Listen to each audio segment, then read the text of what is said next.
கலாத்தியர் 3ஆம் அதிகாரம் 7ஆம் வசனத்திலிருந்து வாசிக்கிறேன், கேட்போம். ஆகையால் விசுவாச மார்க்கத்தார்கள் எவர்களோ அவர்களே ஆபிரகாமின் பிள்ளைகள் என்று அறிவீர்களாக. மேலும் தேவன் விசுவாசத்தினாலே புறஜாதிகளை நீதிமான்களாக்குகிறார் என்று வேதம் முன்னாக கண்டு உனக்குள் சகல ஜாதிகளும் ஆசீர்வதிக்கப்படும் என்று ஆபிரகாமுக்கு சுவிசேஷமாய் முன்னறிவித்தது. அந்தபடி விசுவாச மார்க்கத்தார் விசுவாசமுள்ள ஆபிரகாமுடனே ஆசீர்வதிக்கப்படுகிறார்கள். கர்த்தரின் ஆசீர்வாதத்தை குறித்து கடந்த பல வாரங்களாக நாம் போதித்து வருகிறோம். அதன் தொடர்ச்சி தான் இது.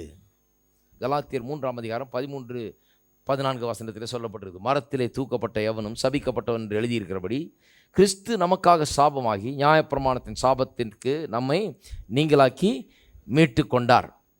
அடுத்த வசனம் சொல்லுகிறது, ஆபிரகாமுக்கு உண்டான ஆசீர்வாதம் புறஜாதியாராகிய நமக்கு உண்டாயிருக்கும்படி அப்படி நடந்தது. ஆபிரகாமுக்கு உண்டான ஆசீர்வாதம் நமக்கு உண்டாகும்படியாக சிலுவை மரணம் நடந்தது. ஆனால் அநேகர் அதை பெற்று அனுபவிக்கிறது இல்லை, அந்த ஆசீர்வாதத்தில் வாழுகிறது இல்லை. ஏனென்றால் நம்முடைய விசுவாசத்தை கொண்டு வந்து அதில் இணைக்கிறது கிடையாது. நாம் அதை விசுவாசிக்கிறது இல்லை. நம்ம ஆசீர்வதிக்கப்பட்டவர்களாக நாம் காண்கிறது இல்லை. நம்ம மேலே ஏதோ சாபம் இருக்குது, இந்த பிசாசு வந்து இப்படி பண்ணிட்டா, பில்லி சொனியை வச்சுட்டாங்க, என்னை இப்படி பண்ணிட்டாங்க, என் மேலே வசியம் வச்சுட்டாங்களாக்கும், அது வச்சுட்டாங்க, இதுதான் பேசிகிட்டு இருக்காங்க கிறிஸ்தவங்களை ஒழிய நான் ஆசீர்வதிக்கப்பட்டவேன்னு சொல்லி பாருங்கள். கிறிஸ்தவங்கள்ட்ட நம்மளை ஒரு மாதிரி பார்ப்பாங்க. இன்றைக்கி நான் ஒரு வீட்டுக்கு போயிட்டு உங்கள் வீட்டில் 2 பிசாசு இருக்குது, யாரோ உங்களுக்கு வச்சுருக்காங்க, என்னத்தையோ வசியம் பண்ணியிருக்காங்க உங்களுக்கு, இதுக்கு 7 செவ்வாய்க்கிழமை நான் வந்து உபவாசம் கூட்ட வச்சு உங்கள் வீட்டில் வச்சு நான் இதெல்லாம் சுத்திகரிக்கிறனாக்கும், வீட்டை சுற்றி தண்ணி தெளித்து எல்லாம் பண்ணுறனாக்குன்னு சொன்ன உடனே எனக்கு அங்கே பெரிய வரவேற்பு இருக்கும்.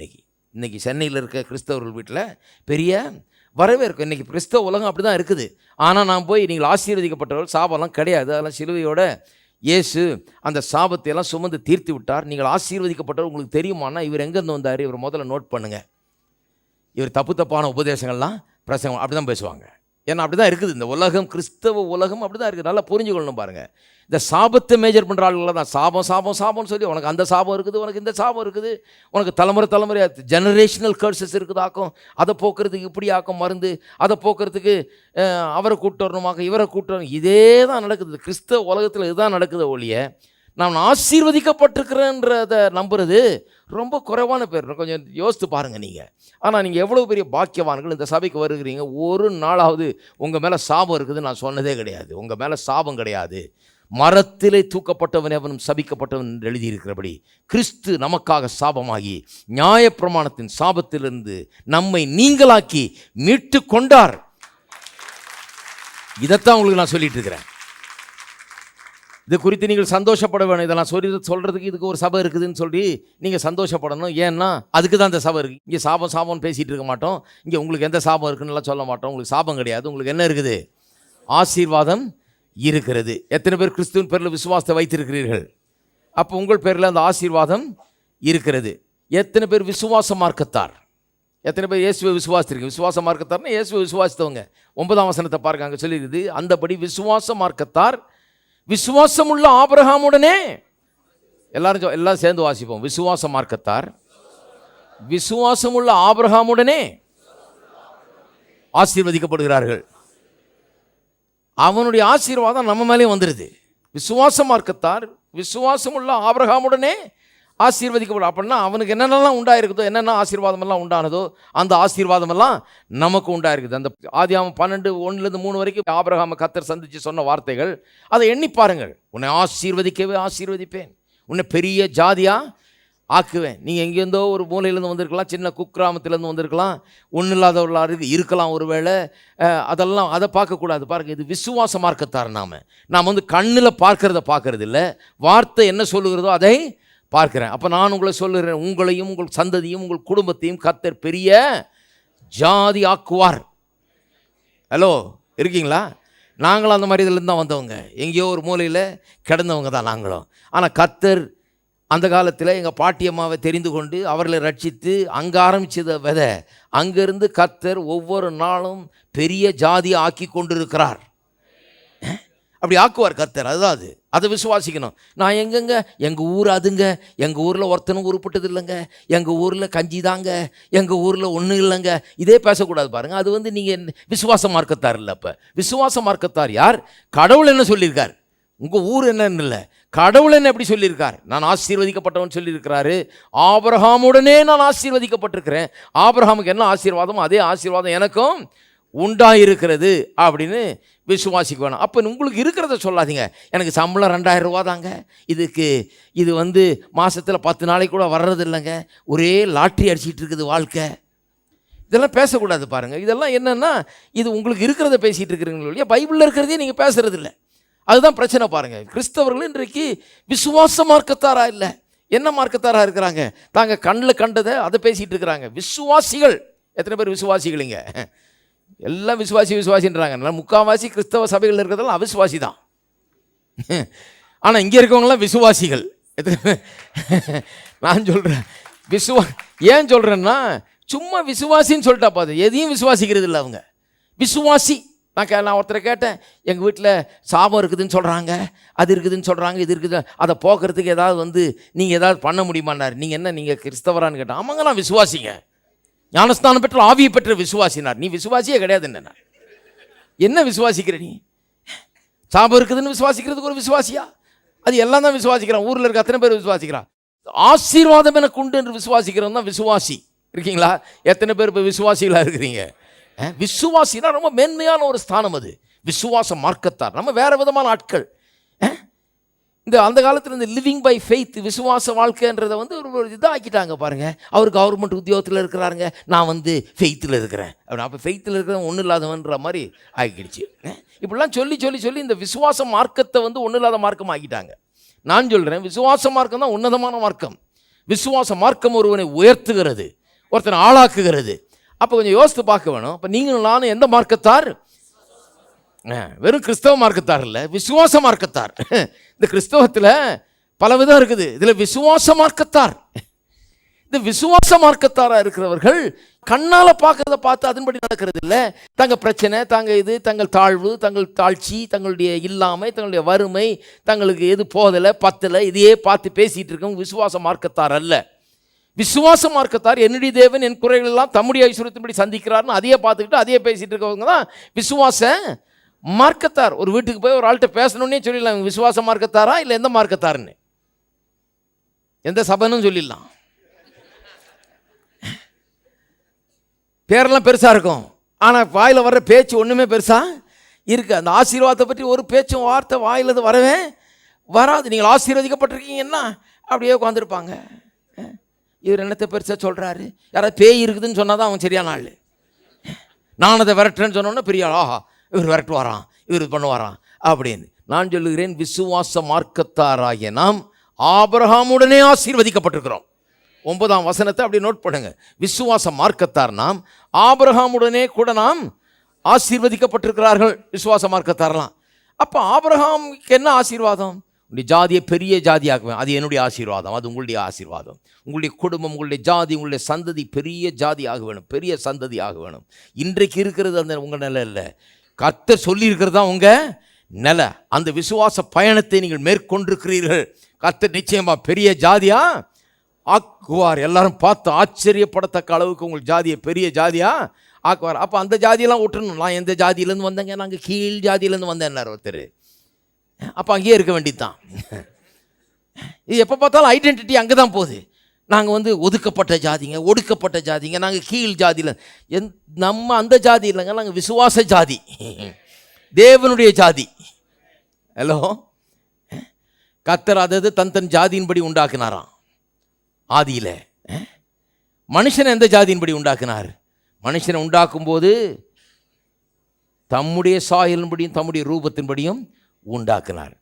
அப்போ நீங்கள் ஏதோ ஒரு ஜாதியிலேருந்து வந்திருக்கலாம், எங்கேயோ குளம் கோத்திரத்துலேருந்து இருக்கலாம், எந்தோ ஊர்லேருந்து வந்திருக்கலாம். அதெல்லாம் தூக்கி ஓரமாக வைங்க, அதெல்லாம் கிடக்கட்டும். ஹலோ, இருக்கிறீங்களா?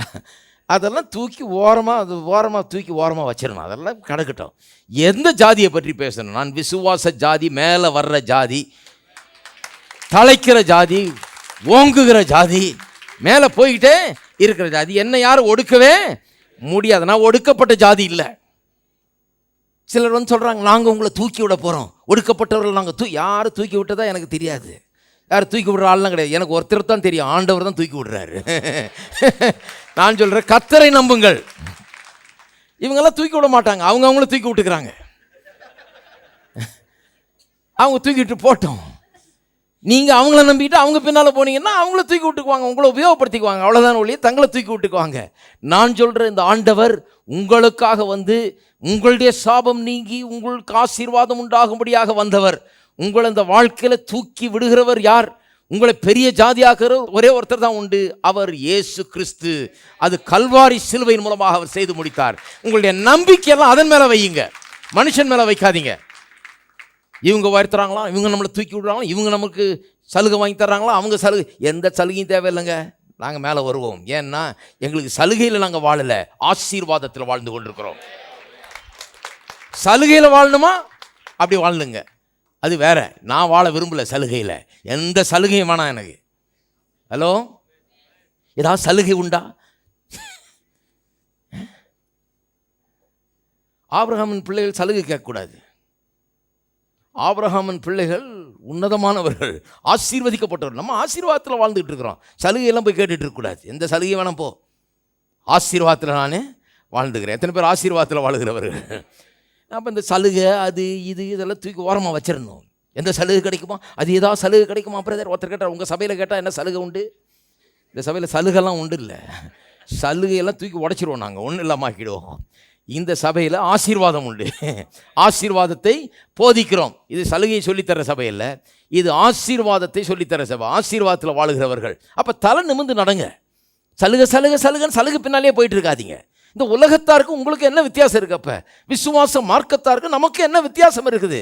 நான் சலுகையில் வாழுகிறவன் அல்ல, நான் ஆசீர்வாதத்திலே வாழ தீர்மானம் பண்ணிவிடுங்க. இப்படி தான் வாழுவேன், நான் ஆசீர்வாதத்தில் தான் வாழுவேன். அது வேற லெவல். இது மற்றவங்களாம் உங்களை பார்த்து ஆச்சரியப்படும்படி கர்த்தர் உங்களை வச்சிருக்கார், பெரிய ஜாதியாக்குவேன்னு சொல்லியிருக்கிறார். உன்னுடைய பேரை பெருமைப்படுத்துவேன் சொல்லுறாங்க. என் பேர் ஒன்று வேணாயா, அவருடைய பேர் பெருமையா? அவர் சொல்ல, இல்லை உன் பேரை தான் பெருமையாக்குவேன். ஏன்னா அவரை யாருக்கும் தெரியாதுங்க, உங்களை தான் தெரியும். உங்களை பார்த்து தான் அவரை தெரிஞ்சுக்கணும். அதனால தான் உங்களை உருப்படி ஆக்கணும்னு பார்க்குறாரு. ஐயோ எனக்கு ஒன்று வேணாங்க, நான் ஒன்றும் இல்லாமல் போட்டேன், அவர் பெரியவர், அவருடைய நாமம் ஓங்கட்டும். அவருடைய நாமெல்லாம் ஓங்கி தான் இருக்குது. நம்மளை ஏன் ஓங்க வைக்கிறாரு? நம்முடைய பேரை ஏன் பெருமைப்படுத்துவேன்றாருன்னா, நம்ம பேர் பெருமை அடைந்தால்தான் அவருக்கு பெருமை வந்து சேரும். ஹலோ, அப்போ நீங்கள் இந்த பூமியில் பேர் பெருமை பெற்றவர்களாக இருக்க வேண்டும் என்பது அவருடைய சித்தம். இதெல்லாம் ஆசீர்வாதத்தில் ஒன்று. எத்தனை பேர் அதை விசுவாசிக்கிறீங்க? ஆபிரகாமின் ஆசீர்வாதத்தில் ஒன்று என்ன? உங்கள் பேர் பெருமைப்பட வேண்டும், நீங்கள் செல்வாக்குள்ளவர்களாக அந்தஸ்துள்ளவர்களாக இந்த பூமியிலே வாழ வேண்டும். பெரிய ஜாதியாக இருக்கணும், செல்வாக்குள்ளவர்களாக அந்தஸ்துள்ளவர்களாக வாழ வேண்டும் என்பதுதான் தேவனுடைய சித்தம். இதெல்லாம் அறிந்து கொள்ளுங்கள். இருக்கீங்களா? எத்தனை பேர் இதை புரிஞ்சு கொள்றீங்க? உன்னை ஆசீர்வதிக்கிறவனை ஆசீர்வதிப்பேன், சபிக்கிறவனை சபிப்பேன்னாரு. அப்போ வந்து இது மட்டும் உலகத்தாருக்கு தெரிஞ்சதுன்னா நம்மளை ரொம்ப நல்லா கவனிச்சுக்குவாங்க. ஆனால் தெரியாது பாவம். ஆனால் அப்படி சொல்லியிருக்காரு. நம்ம மேலே தெரிஞ்சுக்கணும். கிறிஸ்தவங்களுக்கே தெரிய மாட்டேங்குது. யாரோ என்னமோ பண்ணுறாங்க பிரதர். என்ன பண்ணுவாங்க? உங்களை ஒன்றும் பண்ண மாட்டாங்க பிரதர். ஐயோ இல்லை பிரதர், எங்கள் வேலையில் ஒருத்தர் இருக்கிறார் பிரதர், ரொம்ப மோசமான ஆள் பிரதர். உன்னை சபிக்கிறவனை நான் சபிப்பேன் எழுதியிருக்கிறது, உன்னை ஆசீர்வதிக்கிறவனை நான் ஆசீர்வதிப்பேன். அவங்க தான் ஜாக்கிரதையாக இருக்கணும். நமக்கு எந்த பயமும் கிடையவே கிடையாது. எண்ணங்கள் மாற வேணும். பாருங்கள், எதை நம்ம விசுவாசிக்கிறோன்றது ரொம்ப முக்கியம்.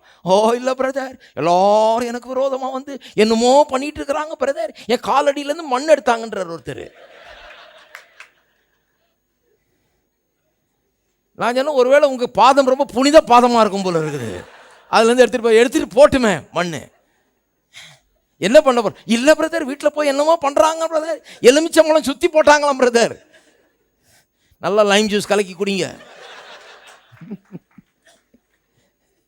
ஒன்றும் ஆகாது. இல்லை மந்திரம் பண்ணிட்டு பண்ணட்டும் நல்லா, அது ஒன்று இந்த பக்கம்லாம் வராது. இருக்கீங்களா? உன்னை ஆசீர்வதிக்கிறவனை ஆசீர்வதிப்பேன்றது, சபிக்கிறவனை சபிப்பேன்றது உங்களுடைய ஆசீர்வாதம். அது உங்களுடைய ஆசீர்வாதம். தெரியுமா? அது நிறைய கிறிஸ்தவர்களுக்கு தெரியாது. பாருங்கள், இதெல்லாம் ஆபிரகாமின் ஆசீர்வாதம். இந்த ஆசீர்வாதம்லாம் நமக்கு வந்து கிடைக்கும்படியாக தான் அவர் வந்து கல்வாரி சிலுவையில் மரித்தார். உங்கள் மூலமாக இந்த பூமியில் உள்ள வம்சங்கள் எல்லாம் ஆசீர்வதிக்கப்பட வேணும். அதுதான் அவருடைய நோக்கம். நீங்கள் போய் இந்த சுவிசேஷத்தை அறிவிக்க வேணும், அநேகர் இந்த சுவிசேஷத்தை அறிந்து கொள்ள வேணும். இந்த சபையின் மூலமாக உங்கள் மூலமாக அநேகர் ஆண்டவருக்குள்ளே வரணும். அது கர்த்தருடைய நோக்கம். அதுக்காகவே நீங்கள் ஆசீர்வதிக்கப்பட்டிருக்கிறீர்கள். சரி, அப்போ கொஞ்சம் கவனிக்கணும். வாசிப்போம் 10ஆம் வசனம். நியாயப்பிரமாணத்தின் கிரியைக்காரராகிய யாவரும் சாபத்துக்கு உட்பட்டிருக்கிறார்கள். நியாயப்பிரமாண புஸ்தகத்திலே எழுதப்பட்டவைகள் எல்லாம் செய்யத்தக்கதாக அவைகளில் நிலைத்திராதவன் எவனோ அவன் சபிக்கப்பட்டவன் என்று எழுதியிருக்கிறதே. நியாயப்பிரமாணத்தினாலே ஒருவனும் தேவனிடத்தில் நீதிமான் ஆகிறதில்லை என்பது வெளியரங்கமாக இருக்கிறது. ஏனெனில் விசுவாசத்தினாலே நீதிமான் பிழைப்பான் என்று எழுதியிருக்கிறதே. நியாயப்பிரமாணமும் விசுவாசத்துக்குரியதல்ல, அவைகளை செய்கிற மனுஷன் அவைகளால் பிழைப்பான். அப்போ ரெண்டு விதமான ஜனங்க இருக்கிறாங்க. ஒருத்தர் தங்களுடைய கிரியை சார்ந்திருக்கிறாங்க. தாங்க நல்லவங்க, தாங்க நன்மை செஞ்சோம், தாங்க இப்படி பண்ணோம், தாங்க யோகியர்கள், அது நிமித்தமாக நாங்கள் தேவ கிருபையை பெறுறோன்றவங்க ஒரு குரூப் இருக்கிறாங்க. நாம் கிரியை சார்ந்தவர்கள் அல்ல, விசுவாச மார்க்கத்தார். ரெண்டு பெரிய வித்தியாசம் பாருங்கள். நம்முடைய கிரியை நம்பி இருந்தோம் என்றால் நியாயப்பிரமாணத்தின் கிரியை, நியாயப்பிரமாணத்தில் சொல்லப்பட்டிருக்கிறத செய்து அதன் மூலமாக ஆசீர்வாதத்தை பெறுவேன்னு சொன்னால் அதை யாரும் செஞ்சதே கிடையாது. அதை வெற்றிகரமாக செய்து முடித்தது யாருமே கிடையாது. ஒன்றில் தவறுனா எல்லாத்திலையும் தவறுன்னு இருக்குது. இதில் பாஸ் ஆன ஆளே கிடையாது. அது இயேசு செஞ்சு முடிச்சிருக்கிறாரு. நான் அவரை நம்புறதுனால நான் அவருக்குள்ளே புகுந்து கொண்டேன். அதனால கடவுள் என்னை பார்க்கும்போது அதை செஞ்சு முடித்தவனா என்ன பார்க்கிறார். அப்போ நான் விசுவாச மார்க்கத்தார், நான் கிரியின் மார்க்கத்தார் அல்ல. நான் ஏன் கிரியை நம்பி அல்ல, நான் எதை நம்பி இருக்கிறேன்? இயேசுவை நம்பி இருக்கிறேன். அப்போ பாருங்கள், ஒருத்தர் என்கிட்ட கேட்குறாரு, ஏயா இவ்வளோ பிரசங்கம் பண்ணுறீங்க, அந்த பிரசங்க யார் உங்களுக்கு தெரியுமா? எவ்வளோ பெரிய யோகியர், எவ்வளோ நல்லவர், எவ்வளோ பிரசங்கம் பண்ணியிருக்கார், எவ்வளோ ஊழிஞ்சி இருக்கிறார். ஆனாலும் நீங்கள் சொல்கிற மாதிரி இந்த மாதிரி ஆசீர்வாதத்திலலாம் அவர் வாழவில்லையா? ஏன் கர்த்தர் அவரை ஆசீர்வதிக்கலை? நான் கேட்டேன், அவர் ரொம்ப நல்லவராக இருக்கிறதுனால கர்த்தர் அவர் ஆசீர்வதிக்கணும்னு நினைக்கிறீங்களா நீங்கள்? ஆமாயா, அவர் அவ்வளோ பெரிய யோகியர், உத்தமமானவர், அவர் ஆசீர்வதிக்கலன்னா கர்த்தர் எவரை ஆசீர்வதிப்பார்? நான் சொன்னேன், உத்தமமானவர்ங்கிறதுனால யாருக்கும் கர்த்தர் ஆசீர்வாதத்தை தரணும்னு எங்கேயும் எழுதப்படவே இல்லை. கர்த்தருடைய பார்வையில் நம்முடைய உத்தமமெல்லாம் ஒன்றுமே கிடையாது. நாம் உத்தமமானவர்கள்ன்றதுனால கர்த்தர் ஆசீர்வதிக்கிறாருன்னு கிடையாது. ஒரே ஒரு அடிப்படையில் தான் கர்த்தர் ஆசீர்வதிக்கிறார். அது என்ன? கல்வாரி சிலுவையிலே இயேசு சிந்தின இரத்தம், அங்கே அவர் பட்ட பாடுகள், அவர் நமக்காக சாபமானார், நமக்கு ஆசீர்வாதம் சரி இல்லைங்க. அவர் நல்லவர், அவ்வளோ நல்லவர், அவரை ஏன் கர்த்தர் ஆசீர்வதிக்கல? நல்லவர்ன்றதுனால ஆசீர்வதிக்கிறது இல்லை. அவர் இயேசு கிறிஸ்து எனக்காக சாபமானார்னு விசுவாசத்தா ஆசீர்வதிப்பார். இருக்கீங்களா? இது ரொம்ப பேருக்கு ஷாக்கிங்காக வருது. நல்லவருங்கிறதுனால சுகமாக்குறது இல்லை. நிறைய பேர் கிறிஸ்தவ மார்க்கத்தில் இருக்கிறவங்களுக்கு சுகமாகிறது கஷ்டமாக இருக்கிறது. ஏன்னு சொன்னால், நான் இவ்வளவு நல்லவனாக இருக்கிறேன், என்ன ஏன் கர்த்தர் சுகமாக்கலை? அந்த ஆள் இவ்வளோ அக்கிரமம் பண்ணுறாரு, அந்த ஆள் நல்லா தானே இருக்கிறாரு, நான் எவ்வளோ யோகியனா இல்லையான்றதை பார்த்தா கர்த்தர் செய்கிறாரு கிடையாது. உங்களுடைய கிரியை பார்த்தல்ல, நீங்கள் இயேசுவை விசுவாசித்திருக்கிறீர்களா, இயேசுவின் பேரில் நம்பிக்கையை வைத்திருக்கிறீர்களா? நான் பெரிய தகுதின்னு சொல்லி அதனால் என்னை கர்த்தர் ஆசீர்வதிக்கிறது இல்லை.